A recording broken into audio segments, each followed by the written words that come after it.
The oh-so-tolerant, intolerant left, demeaning themselves with name-calling yet again, this time calling a photo of Sarah Palin, Kid Rock, and Ted Nugent at the White House, quote, a white trash Mount Rushmore.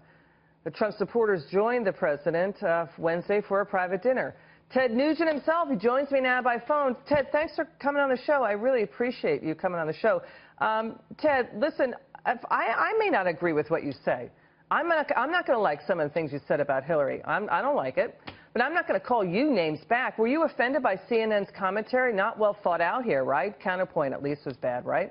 Well, you know, we all tune into CNN for comedy relief often, and when you got guys like Paul Begala saying things like that, I take it as a badge of honor. You know, we met with the president because we represent working hard, playing hard America, who's in the asset column. We take risk and make sacrifices to be in the asset column of America. So I'm very proud of that, and the president knows that, and the people watching know that, and they know the difference between truth, logic, and common sense and CNN. You know, Ted, you know, trying to win an argument via name-calling is sort of like trying to win an argument via cursing or swearing. And if I disagree with you, I'm going to debate you toe-to-toe. I'm not going to rip into you personally. The commentator who made that comment, Paul Begala, Ted, he later tweeted out, quote, perhaps I meant it as a compliment. Now, do you think he meant it that way, as a compliment? Well, I take it as one. I mean, I'm proud to be white trash and Mount Rushmore, and I think Jimmy Kimmel or somebody said we're the trifecta of rednecks. I mean, they don't realize that that's the identity, and we don't take any offense at that. That's the identity of working hard, playing hard America that makes this engine run. We get up early. We deal with rush hour. We work hard. We earn our own way. We're very proud of that. And if they want to call that rednecks or white trash, let her rip. You know who's letting it rip is Elizabeth Warren, telling Rachel Maddow that a good part of the 62 million Trump supporters who voted for Trump, she called them an ugly stew of racism. So, you know, Ted, can the Democrats insult their way back into the White House? Elizabeth Warren doesn't remember, or maybe she forgets, that a lot of swing voters who went for Trump were Democrats. You know, I got to tell you, I think I can summarize it. I've done debates forever for the last 40-some years. I'm getting ready to go on the road all summer 2017 with the best band in the world, the greatest music lovers in the world, the coolest songs in the world, having the time of my life because I dedicate myself to be the best that I can be in the asset column. And I've had to deal with this kind of fake news and hate. Let me summarize it best for you, Liz. When Paul McCartney was in Detroit, and God bless Paul McCartney and the Beatles and all the great different dynamic music forces in the world, but he attacked and condemned me with just vicious hate because I murder innocent animals, because the Nugent family eats pheasants and deer. I mean, he went on a tirade about I had no talent and no musical ideas, and when they asked me to respond to that, I merely said, I want to thank Paul McCartney for providing us the greatest, most spiritual musical soundtrack in the history of the world and fortifying our lives. So God bless Paul McCartney. So he personally attacked you for being a hunter. Listen, again, I'm going to raise a point. Sexism is wrong. Racism is wrong. Maybe some people don't like animals being killed, but why don't that debate you and tell you why they don't like hunting? I mean, some people have legitimate feelings about that, right? But, you know, let's set that aside for a second. I want to talk about your experience in the White House. What did you talk to the president about? We talked about all the issues that are about quality of life in America, everything from guns and hunting and deer and campfires and the beautiful women that surrounded us at the White House, and important issues, tax reform and court reform, and certainly the importance of securing our borders. And we actually went up the scale of dynamic issues like North Korea and the planes, the Russian bombers off the Alaska coast. So we talked about everything. And I got to tell you, Liz, the man was open and attentive. He genuinely cared about what we had to provide him in our dialogue.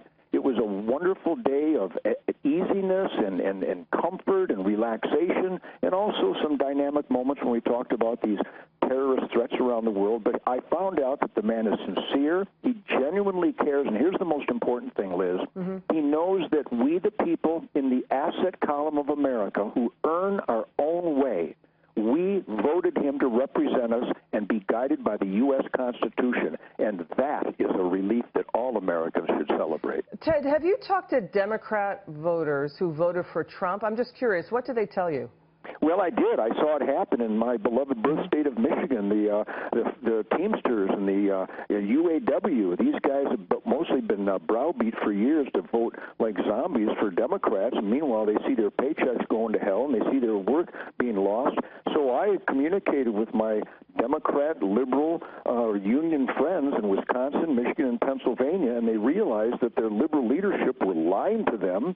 They were raping and pillaging their earnings. Yeah. They were deceitful, and there's abuse of power and corruption within those ranks. So I succeeded in convincing them, and I didn't do it alone, and I didn't convince everybody, but hardcore Democrats said they voted for Trump because they're sick and tired of the corruption, the abuse of power, and the dishonesty, the abject dishonesty from Hillary Clinton and Barack Obama et al. So it's a great day to celebrate that we have a commander-in-chief. And more important than anything, Liz, my friends in the military are so happy that their commander-in-chief will respect his oath to the Constitution that their brothers and sisters are dying to defend.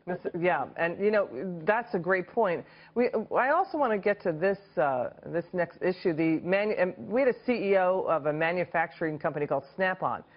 Remember, the president basically had met with this CEO. He was on Fox News earlier this week. He said, Ted, that blue-collar bigotry is now the only acceptable form of bigotry in this country. What did you think of that comment?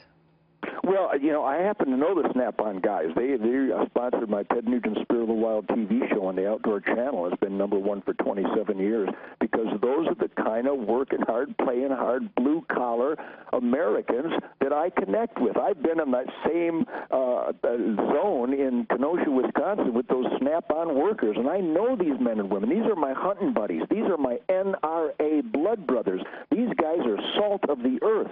They really make sacrifices, and they really work hard to be an asset. And his comments were right on. I mean, you listen to the late-night talk shows, and they just ridicule hard-working people when we wouldn't be able to survive without ranchers and farmers and welders and guitar players and electricians and carpenters. And these are the heart and soul of this country. And the left hates them, and that is just absolutely criminal. You know, it's been said on the show that the blue-collar worker is the essential worker. Without them, we wouldn't have an economy. Conservative rocker Ted Nugent, thank you so much for coming on. We really appreciate it. My pleasure. God bless Fox. God bless you. Okay, thank you.